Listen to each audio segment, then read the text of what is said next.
और कांग्रेस प्रवक्ता दोनों जुड़े हुए हैं। गीत अजय धीर बीजेपी प्रवक्ता और नीलाभ शुक्ला जी गीत अजय धीर भी जुड़े हुए हैं हमारे साथ, उनसे भी जानकारी लेंगे। गीत जी, जिस तरह से ये कहा जा रहा है, जैसे मैंने प्रश्न किया था नीलाभ जी से कि लास्ट मोमेंट में नाम उनका अमेठी और रायबरेली सीट पर नाम तय नहीं हो पा रहे थे, अब जाके तय हुए। लास्ट आज नामांकन की लास्ट डेट थी और अब राहुल गांधी का नाम सामने आया है, के एल शर्मा का नाम सामने आया है। क्या कहेंगे आप पूरे सिनेरियो को देखते हुए?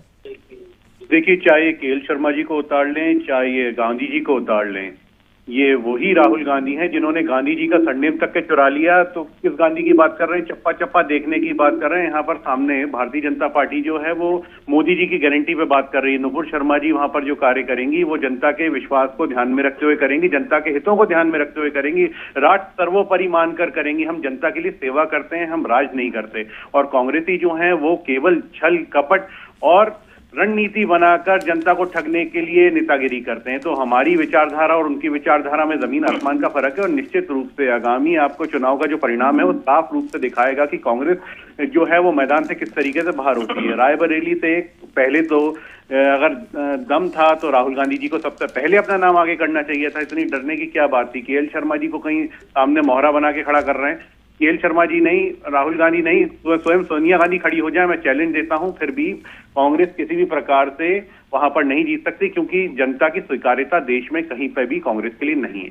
ठीक है, आपका जैसा कि आपने बोला कि कहीं पे भी पूरे देश में कांग्रेस के लिए स्वीकार्यता नहीं है और कितने भी ये बड़े बड़े दिग्गज कांग्रेस नेता खड़े हो जाएं, आपका ऐसा कहना है कि भारतीय जनता पार्टी का कैंडिडेट?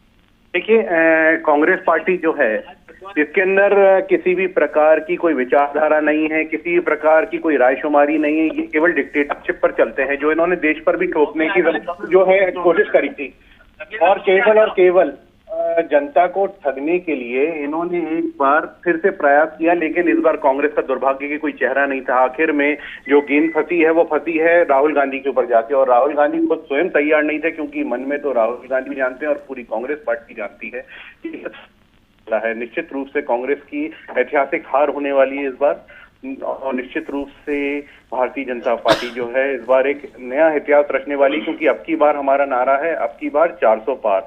जो हमने कहा है वो कर कर दिखाया है। जनता का विश्वास हमारे साथ है, तो इस बार आप देखेंगे कि बॉल कोर्ट से किस तरीके से बाहर जाती है।